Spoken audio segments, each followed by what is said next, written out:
Hoje nós seguimos o nosso segundo dia da nossa série, né? Falando sobre descanso. Semana passada a gente meditou naquele que talvez seja o salmo mais conhecido de toda a cristandade, né? O Salmo 23. E hoje a gente vai percorrer mais um salmo e mais um salmo de Davi.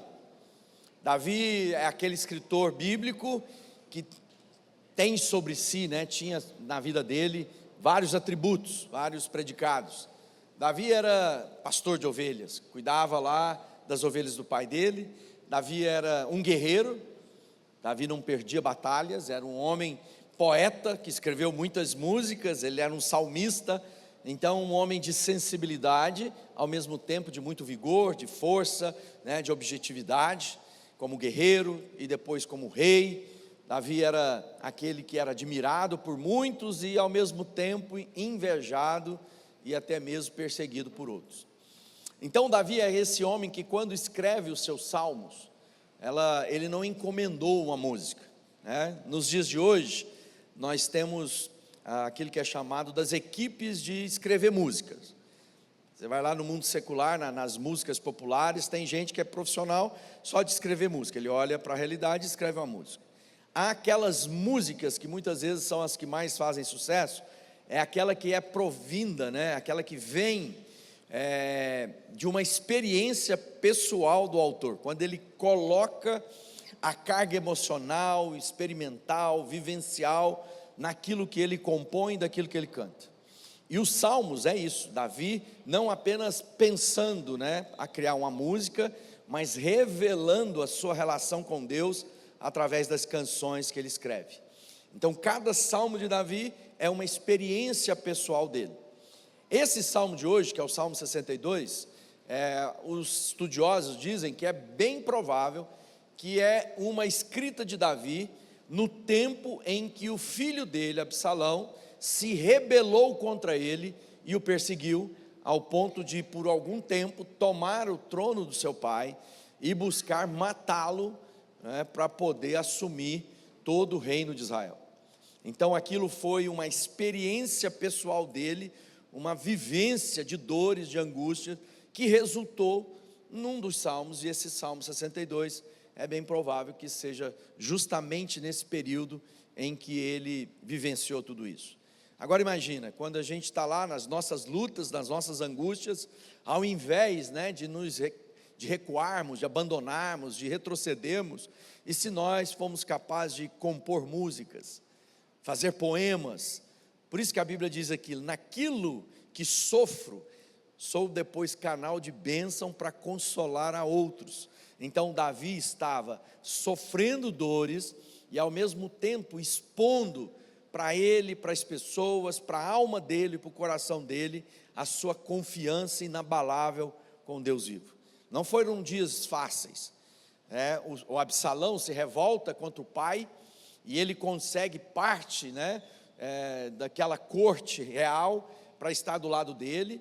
Ele toma inclusive as mulheres do pai dele no harém de Davi e se deita com todas elas no terraço de Jerusalém, para que toda a cidade soubesse que ele estava ali tomando a mulher do seu pai.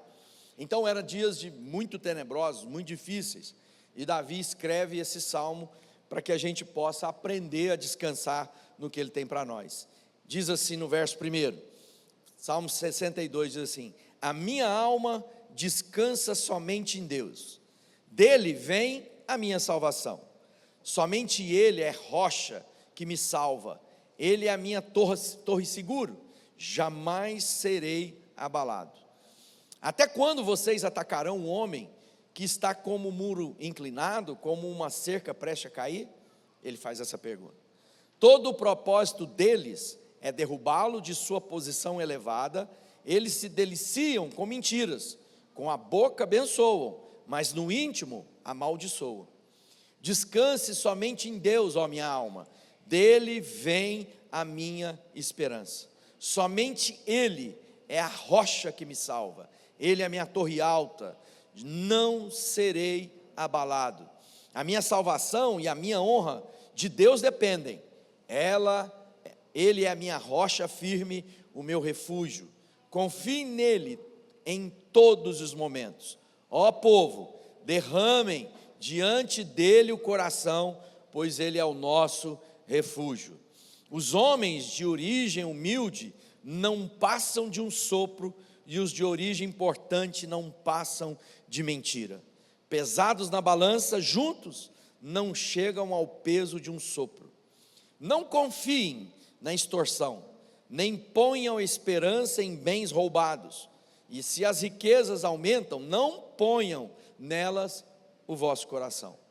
Uma vez Deus abalou, duas vezes eu ouvi que o poder pertence a Deus. Contigo também, Senhor, está a fidelidade. É certo que retribuirás a cada um conforme o seu procedimento. Fala assim, glória a Deus. Quando a gente olha para esse contexto em que ele estava inserido, como eu descrevi anteriormente, a gente começa a entender as palavras de Davi. E eu tenho dito, que o Salmo é uma escrita maravilhosa, porque por vezes a gente encontra o salmista falando com ele mesmo. Na frase seguinte ele está falando com Deus, na outra frase ele está falando com aqueles que o ouvem. Ou seja, ele é aquele que ao tempo inteiro conversa consigo mesmo, conversa com as pessoas, mas também fala com Deus Altíssimo. Primeira coisa da nossa vida, aprendamos a abrir, rasgar o nosso coração na presença de Deus. Não há coisas que passam no nosso coração que vai nos afastar do Senhor. Nós temos que aprender a ser genuínos na presença dEle, a dizer, Senhor, está doendo, está difícil, está complicado. Mas ao mesmo tempo, ao invés de deixar que apenas essas palavras do momento de negatividade, de dificuldade, de oposição que nós estamos vivendo, o salmista nos lembra de proclamar a nossa confiança, a nossa esperança. Ele está dizendo, somente no Senhor eu confio. Ele é a rocha da minha vida. E ao mesmo tempo ele diz, vocês estão tramando contra mim.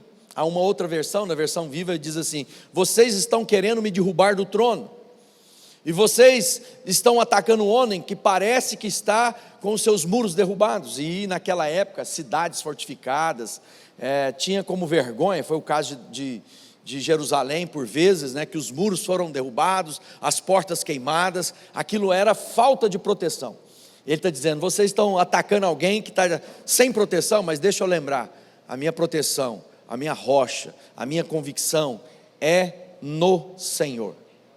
E talvez a gente vivendo os nossos dias de dores, de angústias, deixamos de olhar para aquele que é absoluto para nós, aquele que diz e vai cumprir o que disse, aquele que fez a promessa, cumprirá na nossa vida. Então quando a gente olha para o Salmo 62, nós vamos ver que é uma declaração de confiança, do descansar em Deus.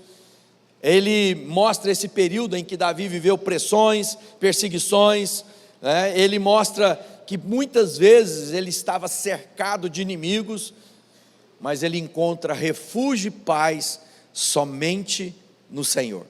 Fala assim, glória a Deus. Quando a gente começa a pensar no Salmo 62, nós vamos percorrer 3 aspectos, Primeiro, onde nós encontramos descanso pleno. Nós estamos falando sobre isso, nós estamos falando sobre descanso, nós estamos falando de onde encontrar renovo, refrigério para a nossa vida. Essa trajetória da nossa série do renovo é para que a gente possa ser refrigerado no Senhor. Nós sejamos restaurados no nosso ânimo, na nossa alegria, na nossa paz. Talvez você está com a mente acelerada, o coração palpitante, o estômago se vira dentro de você, há um aperto, que às vezes a gente nem sabe bem de onde está vindo, mas você parece que eu estou angustiado. E o Salmo de Davi está dizendo para mim e para você, olha, você não precisa andar ansioso por nada, Nesse termo, quando a gente olha aí no verso 1 e 2, ele diz assim, a minha alma descansa somente em Deus. Aí no verso 2 ele diz, ele é a minha torre segura. O que nos faz refletir sobre aonde está a nossa esperança, em que ou em quem temos depositado a nossa esperança? No governo, na situação econômica ao nosso redor, no nosso marido, na nossa esposa? Aonde está a esperança? No dinheiro que eu acumulei, na saúde que eu tenho, na minha capacidade cognitiva de pensar, de elaborar, de empreender? Ou você e eu estamos colocando integralmente o nosso coração naquele que jamais falhará?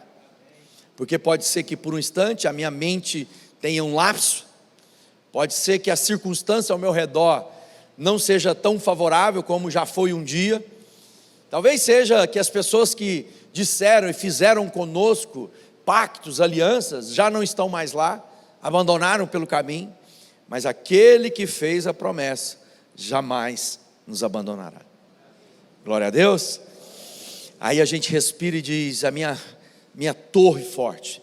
Às vezes a gente não está habituado com algumas figuras da Bíblia, né? Porque a gente não se utiliza delas mais. Uma cidade segura tinha de ter o quê?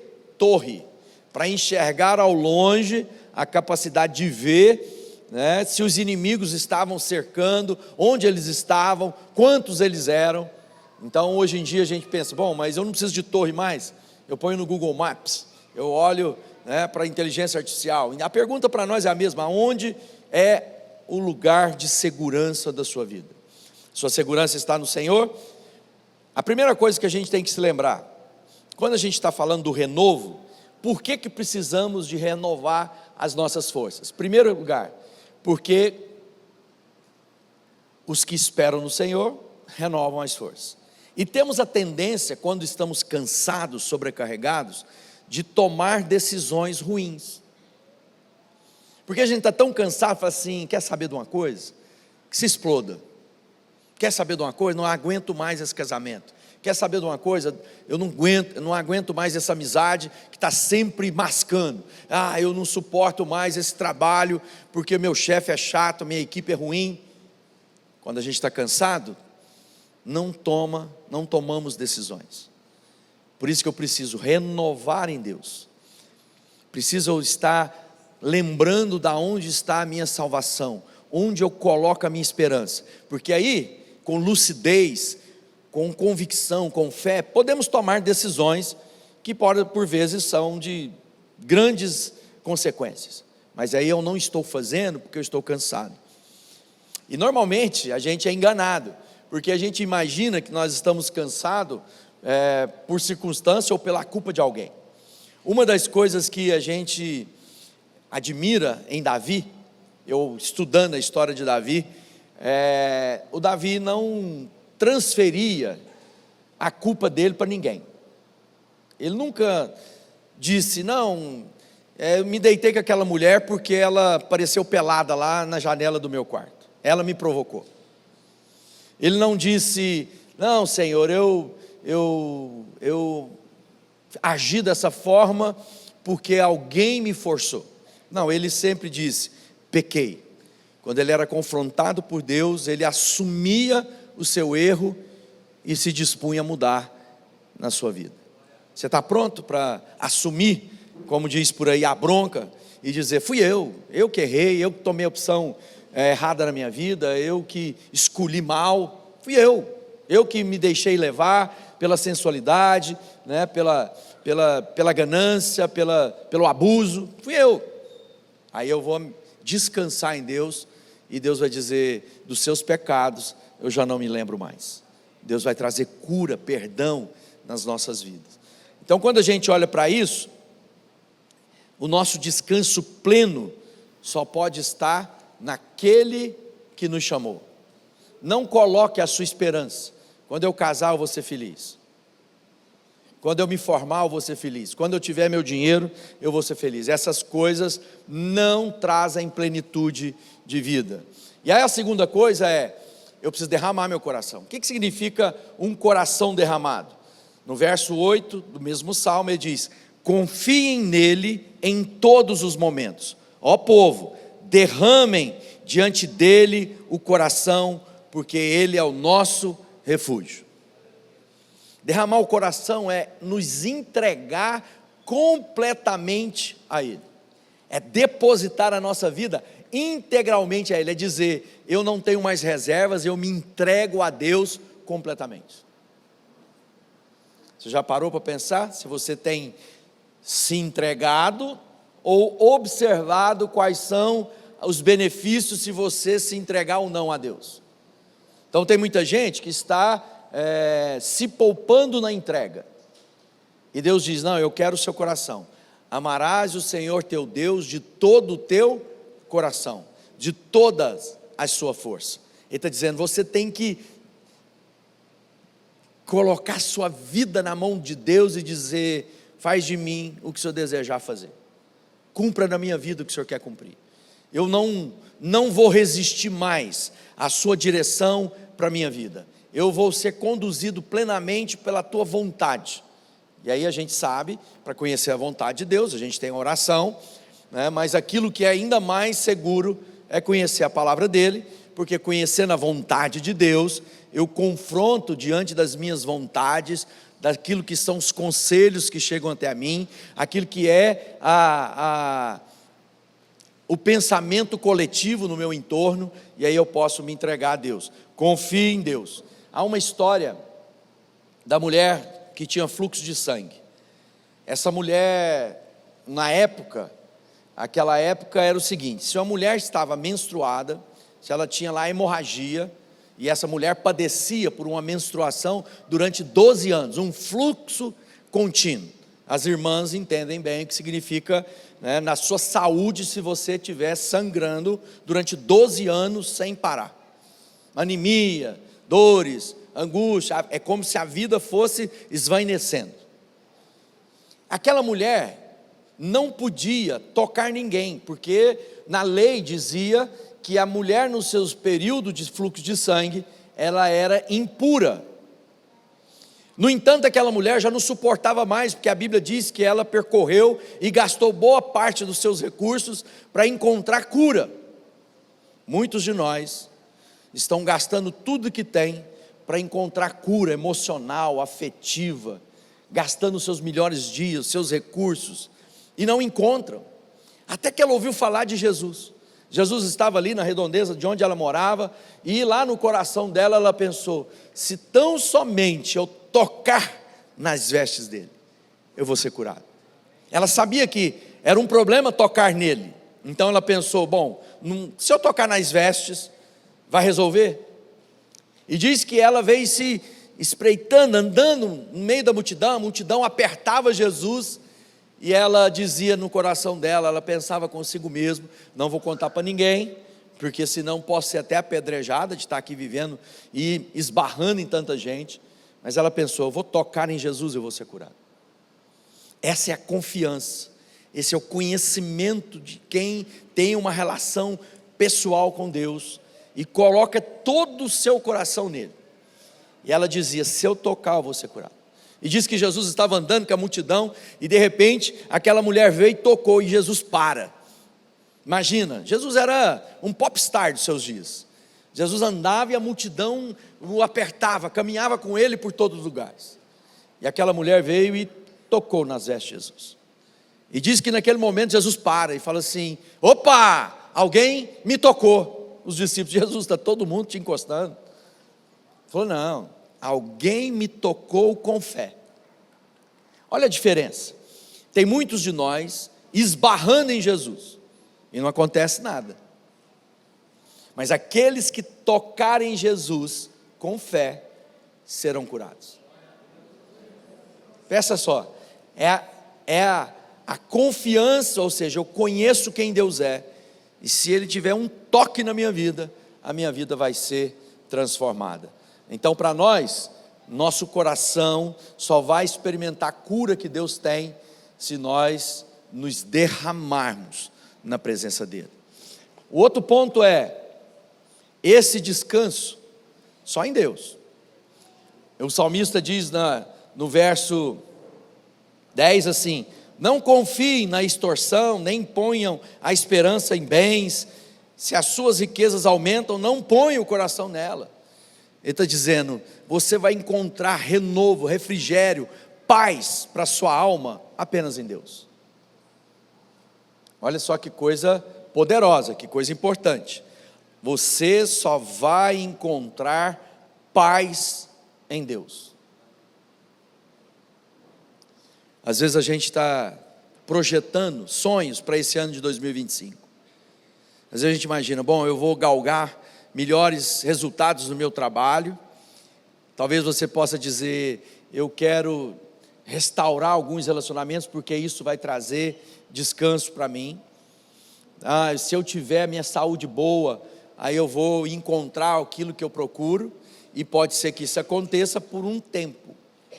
É como a gente quando conquista coisas. Se o dia que eu tiver minha casa, eu vou ser a pessoa mais feliz. Aí trabalha, consegue adquirir a casa, e o primeiro ano é celebração, é alegria. Aí a hora que começa a ter manutenção da casa, você já fica pensando, para que eu fui comprar isso? Então, isso vale para o carro, isso vale para o namoro, isso vale para a boa vida íntima, isso vale para uma série de coisas. O dia que eu alcançar, eu vou ser feliz. E aí a gente, por vezes, conseguimos alcançar o que planejamos, e percebemos que aquelas coisas, apesar de serem lícitas, boas, não são a resposta que acalenta meu coração. Ela não dura, ela não prevalece. Então Deus está dizendo, a paz que excede todo entendimento vai guardar o nosso coração. Quem quer o descanso de Deus na sua vida? Então o que eu preciso ter? Consciência e certeza que é nele, é só no Senhor que eu posso descansar. O resto vai ser o quê? Vai ser temporário. Para e pensa, nesse ano de 2025, se você pudesse olhar para o ano, quais são as suas pretensões? Quais são os seus objetivos? Aonde você está colocando a sua energia? Porque todos nós, quando nos levantamos pela manhã e saímos ao trabalho, à escola, nós temos objetivos. É certo que alguns estão vivendo na filosofia do Zeca Pagodinho, vida leva eu, deixa a vida me levar. Mas aqueles que confiam no Senhor, estão dizendo, eu tenho um plano, eu tenho um objetivo, eu entendi o que Deus tem para mim, eu vou materializar aquilo que Deus quer que eu vivencie na minha jornada. Então, a pergunta para mim e para você é, o que você espera para esse ano de 2025? Quais são os seus planos? Vamos tornar isso ainda mais prático. Como é que está seu casamento? O que precisa ser melhorado? Como é que está a sua vida com os seus filhos, ou com os seus irmãos, ou com os seus pais? O que precisa ser melhorado? O que pode ter reino de Deus nesse lugar? Quais são as coisas que estão faltando para que o reino de Deus se torne visível nas suas relações? Santidade, integridade, conhecimento de quais são as promessas, porque a pior coisa que tem é a ignorância, onde as pessoas não entendem a promessa de Deus e, portanto, ficam o tempo inteiro supondo coisas a respeito de Deus. Mas eu penso que Deus tinha de fazer assim. Não é possível que Deus vai falar desse jeito. Leia a Bíblia. Que tal você pensar, bom, se tem um manual de vida, e esse manual diz que vai me levar à vida abundante que Deus tem para mim, que tal você pensar, eu vou me dedicar a conhecer esse manual, e aí a partir disso, eu vou tomar decisões mais parecidas com as decisões de Deus para a minha vida. Quem sabe assim, esse fogo que nós cantamos há pouco, eu não vou ficar tão aborrecido dele queimar algumas coisas e remover da minha vida, que para mim parecem ser importantes, e Deus está dizendo, são essas coisas que estão impedindo a plenitude da vida que eu tenho para você. Aonde está seu coração? Aonde está o seu derramar? Talvez você está dizendo, não, eu estou me dedicando aos estudos, e é bom, mas ao mesmo tempo a Bíblia diz assim, o muito estudar, os muitos livros é enfado e canseira. Então nós vamos estudar? Sim, mas não vou colocar esperança nela, mas vou evoluir, vou melhorar. Talvez você está pensando, não, eu já desisti do meu casamento, não tem mais solução. Que tal a gente trazer uma luz de Jesus e dizer: se Jesus agir, a cura, a transformação. Entende isso? Eu não sei aonde está o seu coração. Eu queria que você fechasse seus olhos por um instante e começasse a conversar com Deus, para que você não desanime, não pare, não retroceda, que você possa ser uma pessoa perseverante, resiliente, constante, com consistência, para descansar em Deus.